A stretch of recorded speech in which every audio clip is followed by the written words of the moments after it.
дуруд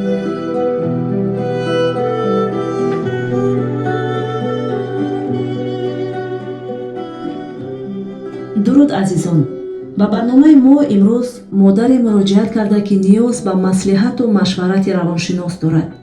ӯ аз рӯи хашму ғазаб ба сари фарзандони ноболиғаш даст мебардорад. лаҳзаҳои барои бархе модарон, падарон ва гоҳ ҳатто холаву амаку дигар аъзоёни оила маълуму ошно.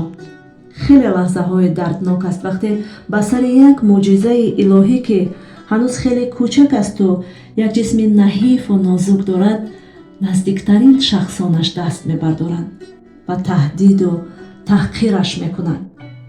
ин ҳолатҳоро мо қариб ҳар рӯз бо мехӯрем ва ин модаре ки ба мо муроҷиат кардааст мутаассифона ин хислатро дорад.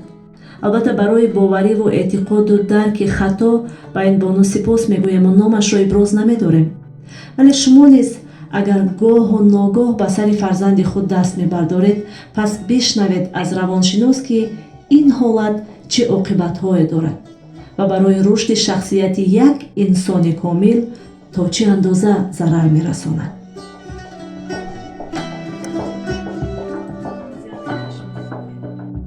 як лаҳзаи кори ҳамкорамон лутфияи абдулазиз бо бахтиёри негмат